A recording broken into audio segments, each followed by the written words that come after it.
ആദ്യം നമുക്ക് കിടക്കേണ്ടത് മരണമെന്ന കടമ്പയോ. ലക്ഷ്യത്തിലേക്കുള്ള യാത്രയിൽ കിടക്കേണ്ട പോയിട്ട് അത് മരണത്തെ സുഗമമായി കടക്കല. അല്ലാഹുവേ, ഞങ്ങളുടെ മരണം നന്നാക്കി തരണയല്ല,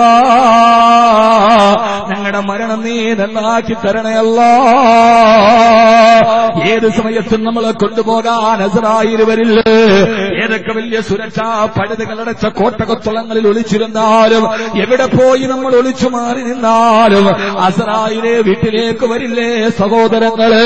ഒരു നാളും മരണദൂതൻ മലയാളത്തിന്റെ മഹാസാഹിത്യകാരന് വാസുദേവൻ നായരുടെ ഫാസിസ്റ്റുകളെ കടന്നാക്രമിച്ച എംജിയുടെ വാക്കുകളെ കടമെടുത്തു പറഞ്ഞാൽ, മഞ്ഞെന്ന് പറയുന്ന നോവലിൽ എംജി മരണത്തെക്കുറിച്ച് പറഞ്ഞത്, രംഗബോധമില്ലാത്ത കോമാളിയെപ്പോലെ ക്ഷണിക്കപ്പെടാത്ത അതിഥി വരുമ്പോ രംഗബോധമില്ലാത്ത കോമാളിയാണ് മരണം. എവിടെയാണ് ഇരിക്കുന്നതെന്നില്ല, ആരുടെ ചാരത്താണെന്നില്ല. കല്യാണം നടക്കുന്ന മണിയറയിൽ നിന്ന് പുതുമാരനെ പിടിച്ചുകൊണ്ടുപോയ, വിവാഹത്തിന്റെ തലേ ദിവസം പുതിയ ആപ്പിളയെ പിടിച്ചുകൊണ്ടുപോയ, കല്യാണം കഴിഞ്ഞ ആദ്യത്തെ കൺമണിയുടെ മുഖം കാണാൻ ആ കുഞ്ഞു പ്രസവിച്ചതോടെ ഉമ്മാനെ പ്രലോകത്തിലേക്ക് കൊണ്ടുപോയ രംഗബോധമില്ലാത്ത കോമാള് കാബിലുൽ മലക്ക് അലൈഹിസ്സലാത്തു വസ്സലാം ഒരു ദിവസം വരില്ലേ പുതിയങ്ങാടിയുടെ വീട്ടിലേക്ക്? ഏതൊക്കെ സുരക്ഷാ പദ്ധതികൾ നമ്മൾ അടച്ചാലും ലോകത്തിന്റെ ഏകാധിപതി ചമയാൻ പോകുന്ന ഡൊണാൾഡ് ട്രംപിനെ അറിയുമോ? ആ ഡൊണാൾഡ് ട്രംപിന്റെ ഔദ്യോഗിക വാഹനമായ കാഡിലാക്ക് വാഹനമുണ്ട്. 7.2 ടൺ ഭാരമുള്ള 2 SUV-കളുടെ നീളമുള്ള അത്യന്താധുനികമായ സുരക്ഷാ സംവിധാനമുള്ള 5 സെന്റിമീറ്ററോളം വലിപ്പമുള്ള ബോയിംഗ് 757 വിമാനത്തിന്റെ ഡോറിന്റെ വലിപ്പമുള്ള അത്രയും വലിയ വിമാനത്തിന്റെ വലിപ്പമുള്ള 8 ഇഞ്ച് കനം വരുന്ന സ്റ്റീലിന്റെ ഡോറുകൾ കൊണ്ട് നിർമ്മിക്കപ്പെട്ട കാഡിലാക്ക് വാഹനം അറിയുമോ? ബോയിംഗ് 757 വിമാനത്തിന്റെ ഡോറിന്റെ വലിപ്പമുള്ള 8 ഇഞ്ച് സ്റ്റീൽ കൊണ്ടുണ്ടാക്കിയ ആ ഒരു ഡോറടിച്ചാൽ രാസായുധങ്ങളെ പോലും തകർത്ത് കളയുന്ന, അണുവായുധങ്ങളിൽ നിന്ന് പ്രതിരോധ ശേഷി നടത്തുന്ന ഡൊണാൾഡ് ട്രംപിന്റെ കാഡിലാക്ക് വാഹനത്തിന്റെ മുൻഭാഗത്തെ കണ്ണാടി മുൻഭാഗത്തെ ചില്ലിന് 5 പാളികളോ, ഒരു ബോംബ് വന്നാൽ തകരാത്ത 5 പാളികളുള്ള മുൻ ഗ്ലാസ് കൊണ്ട് നിയന്ത്രിക്കപ്പെടുന്ന, പുറകിലെ ഗ്ലാസ് ട്രംപിനല്ലാതെ മറ്റൊരാൾക്ക് ഉയർത്താൻ കഴിയാത്ത, ട്രംപിരിക്കുന്ന ഭാഗത്ത് നിന്ന് പെന്റഗണുമായി അമേരിക്കയുടെ വൈസ് പ്രസിഡന്റുമായി ഏറ്റവും വലിയ സംവിധാനം, വാർത്താവിനിമയ സംവിധാനമുള്ള, എന്തെങ്കിലും സംഭവിച്ചാൽ ആ സമയത്ത് ഉപയോഗിക്കാൻ ഡൊണാൾഡ് ട്രംപിന്റെ അതേ ഗ്രൂപ്പുള്ള രക്തം വരെ സുലഭമായ കാഡിലാക്ക് വാഹനത്തിൽ നടക്കുന്ന ഡൊണാൾഡ് ട്രംപിന്റെ 8 ഇഞ്ച് കനമുള്ള സ്റ്റീൽ ഡോറിന്റെ പോലും പരിധികളെ തകർത്തുണ്ട്. അതിന്റെ ഉള്ളിലേക്ക് വരാൻ കഴിയുന്നതാർക്കാ? അത് മറ്റാരുമല്ല, കാബിലുൽ അർവാഹ് മലക്ക് അലൈഹിസ്സലാത്തു വസ്സലാം. അതുകൊണ്ട് എന്റെ പ്രിയപ്പെട്ട സഹോദര, ഏത് ദിവസവും നിന്റെ അടുക്കലേക്ക് മരണം കടന്നു വരുമ്പോ മരണത്തെക്കുറിച്ച് ഞാൻ പറയുന്നില്ല, ലക്ഷ്യത്തിലേക്ക് എത്തണോ. ആദ്യത്തെ കടമ്പ മനോഹരമായി കിടക്കണം, മരണം മനോഹരമാകണം, മരണം പുഞ്ചിരിച്ചുകൊണ്ട് മരിക്കാൻ കഴിയണം. അല്ലാഹുവേ, ഞങ്ങൾക്ക് മരണസമയത്ത് പുഞ്ചിരി നൽകണേ അല്ലാ. എങ്ങനെയാ പുഞ്ചിരിക്കാൻ കഴിയുക? അല്ലാഹുവിന്റെ ഖുർആൻ പറയുകയാ, അല്ലദീന തതവഫാഹുൽ മലായികത്തു തയ്യിബീൻ. നല്ലവരായ സച്ചരിതരായ സുഹൃതമാന്മാരായ ദാസന്മാര് മരിക്കുമ്പോ അവന്റെ അടുക്കലേക്ക് ആയിരക്കണക്കിന് മലക്കുകൾ അവന്റെ അടുക്കലേക്ക് കടന്നു വരും. വീടിന്റെ ഉമ്മറപ്പടിയിൽ നിലവിളിക്കുകയാണ്, ഭാര്യ നിലവിളിക്കുന്നുണ്ട്, മക്കള് പൊട്ടിക്കരയുന്നുണ്ട്. ആ സമയത്തും മരണത്തെ മുഖാമുഖം കണ്ട് സക്കറാത്തിന്റെ വേദനയിൽ പെടയുമ്പോ നമ്മ പുലിയങ്ങാടിയിലെ വീട് കാണുന്ന അത്ഭുതമേതാ? ആകാശലോകത്തിൽ നിന്ന് 10,000-കണക്കിന് മലക്കുകൾ മരണം നടക്കുന്ന വീട്ടിലേക്ക് ഇറങ്ങി വരും. എന്നിട്ട് അവര് പറയുമത്രേ, അസ്സലാമു അലൈക്കും, അസ്സലാമു അലൈക്കും. ചെറുപ്പക്കാരാ, കുതിച്ചുകൊള്ളുക പെങ്ങളെ. തൊട്ടടുത്തിരുന്ന് ഭർത്താവ് കരയുമ്പോ, പൊന്നുമക്കള് പൊട്ടിക്കരയുമ്പോ അരുമക്കിടാങ്ങൾ ഓ അപ്പയെ വിളിക്കുന്നേ, അതിനുത്തരം ചെയ്യാതെന്നു നീ കിടക്കുന്നേ. അവസാനത്തിന്റെ മരണത്തിന്റെ വേദനയിൽ വാപ്പ പടയുകയാണ്.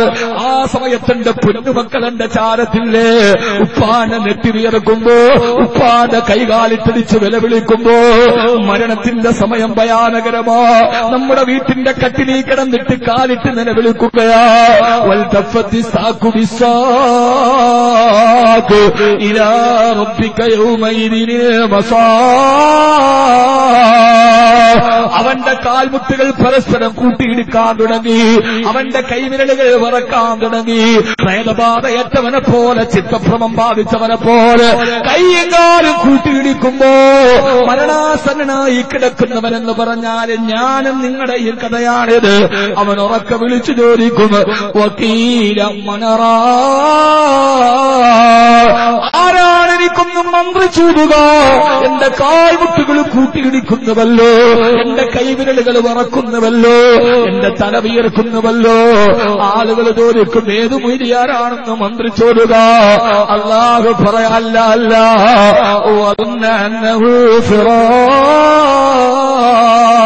അവൻ ഈ ഭൂമിയോട് വിട പറയുകയാണ്.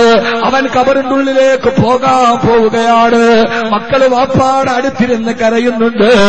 ആ സമയത്ത് അല്ലാഹുവിന്റെ മലക്കുകൾ വരുമ്പോ ഭാര്യ കരയുകയാണ്, എന്നെ ഇട്ടിട്ട് നിങ്ങൾ പോകുന്നുവോ? ഭർത്താവിന്റെ മരണസമയം മുഖാമുഖം കണ്ട പെണ്ണുങ്ങളുണ്ടോ? ആ സമയത്ത് ഹൃദയത്തിന്റെ വിലപിക്കുകയാണ്. ഇന്നലെ വരെ എന്റെ കിടപ്പുറ പങ്കിട്ടവനെ, എന്റെ മക്കൾ എനിക്ക് തന്നവനെ, എന്നെ ഒറ്റക്കാക്കിയിട്ട് നിങ്ങൾ പോവുകയാണോ? പഴക്കമുറ്റാത്ത കുഞ്ഞുങ്ങളെ എന്റെ ചുമലിലേപ്പിച്ചിട്ട് നിങ്ങൾ പോവുകയാണോ? ഭാര്യ അടുത്തിരുന്ന് പൊട്ടിക്കരയുമ്പോ എന്റെ പൊന്നു സഹോദരങ്ങളെ, ഖുർആൻ പറയാണ്, ആ സമയത്ത് മരണാസന്നനായി കിടക്കുന്ന മനുഷ്യന്റെ വീട്ടിൽ തടിച്ചുകൂടിയ ആളുകള് കാണാൻ കഴിയാത്തൊരു കാഴ്ച നടക്കുന്നുണ്ട്. ആ കാഴ്ച മറ്റൊന്നുമല്ല, അല്ലദീന തതവഫാഹുൽ മലായികത്തു തയ്യിബീൻ. ആ മരിക്കുന്നവന് ശുദ്ധിയുള്ളവനാണോ? അഴുക്കുകൾ ചെയ്യാതെ നല്ലവനായി ജീവിച്ചവനാണോ? അല്ലാഹുവിന്റെ ലക്ഷക്കണക്കിന് മലക്കുകൾ അവന്റെ വീടിന്റെ കവാടത്തുകൂടി കയറി വന്നിട്ട് അവനോട് പറയും, അസ്സലാമു അലൈക്കും, അസ്സലാമു അലൈക്കും. അല്ലാഹുവേ, ഞങ്ങൾക്കത് കേൾക്കാൻ തൗഫീഖ് നൽകണേ അല്ലാഹ്. അല്ലാഹുമ്മ ജഅൽനാ മിൻഹും. ജീവിതമല്ല വലുത്, മരണമാണ് വലുത്. അവസാനം തൊണ്ടക്കുഴിയിൽ നിന്ന് ശ്വാസം വിടുമ്പോ അവസാനം കേൾക്കേണ്ടത് കൂട്ടുകാരന്റെ നിലവിളിയല്ല, ഭാര്യയുടെ കരച്ചിലല്ല. മലക്കുകൾ നമ്മുടെ വീട്ടിൽ വരണം. കൊല്ലത്ത് കാരാളി കോണത്തുള്ള എന്റെ വീടിന്റെ ഉമ്മറപ്പടിയില് എന്റെ മക്കൾ എന്റെ മയ്യത്തിന് എന്റെ മരണവെപ്രാളം കണ്ടിട്ട് കെട്ടിപ്പിടിച്ചിട്ട് ഉപ്പാന്ന് വിളിച്ച് കരയുമ്പോ എനിക്കെന്റെ കാതിൽ കേൾക്കേണ്ടത് എന്റെ പൊന്നുമക്കളുടെ കരച്ചിലല്ല, എന്റെ ഭാര്യയുടെ പരിഭവമല്ല. എന്റെ മലക്കുകൾ അല്ലാഹു പറഞ്ഞു വിട്ട് എന്റെ അടിമ മരിക്കാൻ പോകുന്നു. അവന് ബേജാറാണ്, അവന്റെ ശരീരം കിടുങ്ങുകയാണ്. അവനോട് പോയിട്ട് ആശ്വാസം പറ. ആയിരക്കണക്കിന് മലക്കുകളുടെ ആതിഥേയത്വം വഹിച്ചെന്റെ വീട്ടിലേക്ക് വന്നിട്ട് അവര് പറയും, അത്ര പേടിക്കണ്ട, അസ്സലാമു അലൈക്കും. മലക്കുകൾ സലാം പറയും. എന്നിട്ട് അവര് പറയും, ഉദ്ഖുലുൽ ജന്നാ ലാ ഖൗഫുൻ അലൈക്കുമുൽ യൗമ വലാ അൻതും തഹ്സനൂൻ. ഇതാ സ്വർഗം കണ്ടോ, ഇത് നിനക്ക് പോകാനുള്ള സ്വർഗമാണ്, അതുകൊണ്ട് പേടിക്കാതെ എന്റെ കൂടെ വന്നുകൊള്ളുക എന്ന് മലക്കുകൾ വിളിച്ചു പറയുമെന്ന് അല്ലാഹുവിന്റെ വിശുദ്ധ ഖുർആൻ. അല്ലാഹു നമുക്ക് ആ മരണം നൽകട്ടെ. ആമീൻ പറ. അല്ലാഹു നമുക്ക് ആ മരണം നൽകട്ടെ.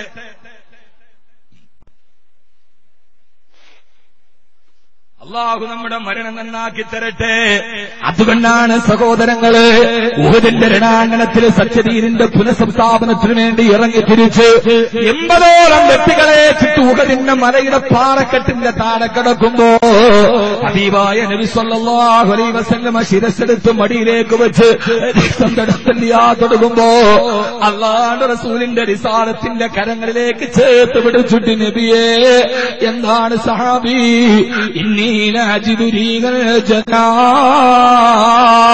എന്റെ മൂക്കിൽ സ്വർഗത്തിന്റെ പരിമളം ഞാൻ ആസ്വദിക്കുന്നു നബിയേ. അതെവിടെ നിന്ന് വന്നതാണ്? അല്ലാഹുവിന്റെ മലക്കുകൾ കൈവിടച്ച് കാണിച്ചു കൊടുത്തതാണ്. ആ സ്വർഗത്തിന്റെ സുഗന്ധം മൂക്കിൽ വന്നതാണ്. അല്ലാഹുവേ അല്ലാഹുവേ, നിന്നോട് ഞങ്ങൾ താണുകേണ് ചോദിക്കുകയാണ്. ഞങ്ങൾ സാധുക്കളാണല്ലാ, ഞങ്ങൾ പാവങ്ങളാണല്ലാ, ഞങ്ങളുടെ മരണം നീ നന്നാക്കി തരണയല്ല.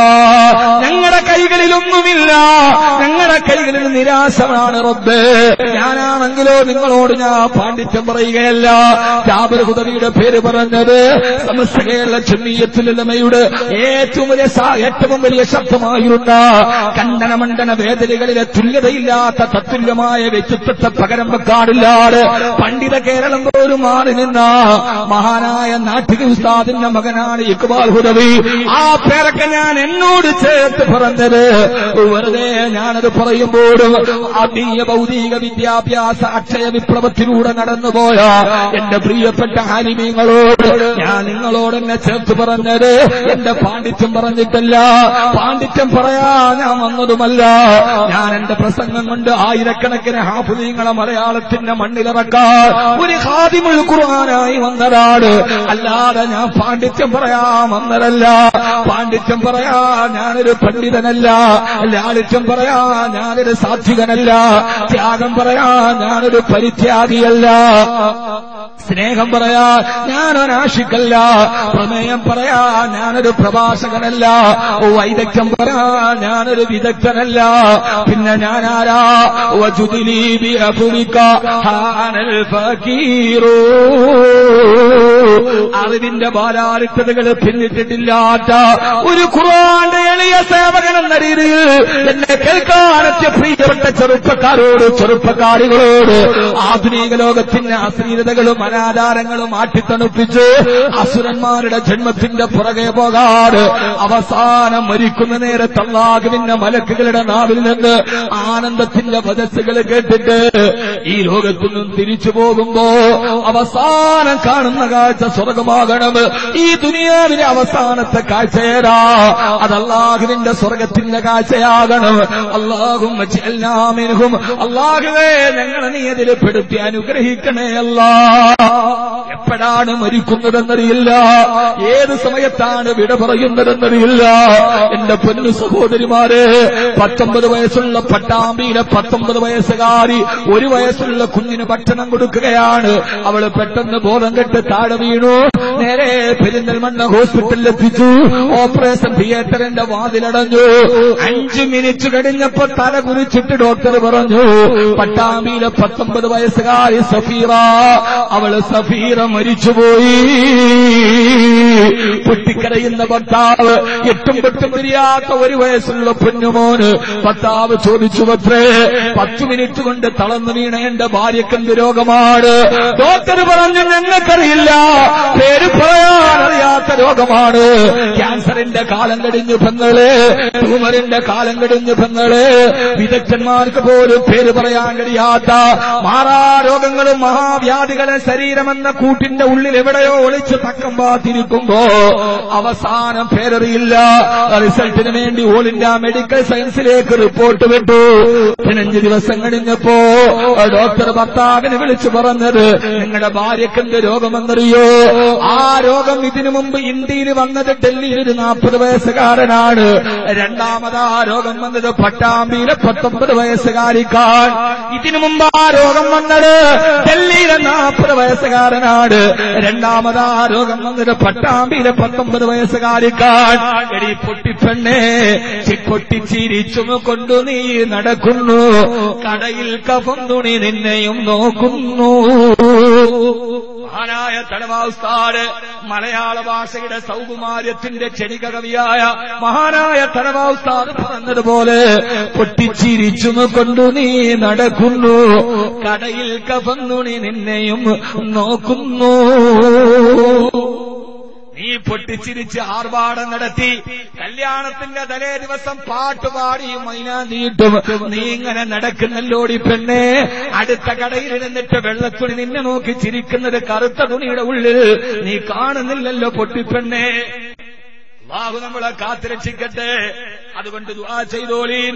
ലക്ഷ്യത്തിലേക്കുള്ള യാത്രയിൽ ആദ്യത്തെ കടമ്പ ഞാൻ പറയാണ്, ഈ ദുനിയാവിൽ നിന്ന് കാഴ്ച മങ്ങുമ്പോ ഈ ദുനിയാവിൽ നിന്ന് കാഴ്ചയുടെ അവസാനത്തെ തുരുത്തടയുമ്പോ അവസാനം കാണുന്ന കാഴ്ച ലക്ഷ്യമാവണം, അവസാനത്തെ കാഴ്ച സ്വർഗമാകണം. അല്ലദീന തതവഫാഹുമുൽ മലായികത്തു തയ്യിബീൻ. സൂറത്തുർ റഅദ്. അള്ളാഹു നമുക്ക് തൗഫീക്ക് നൽകട്ടെ. അല്ലാതെ നേരെ ഇവിടെ നിന്ന് ലക്ഷ്യത്തിലോട്ട് ഒരൊറ്റ ചാട്ടയില്ല. ഇതെല്ലാം കടന്നു പോയാല്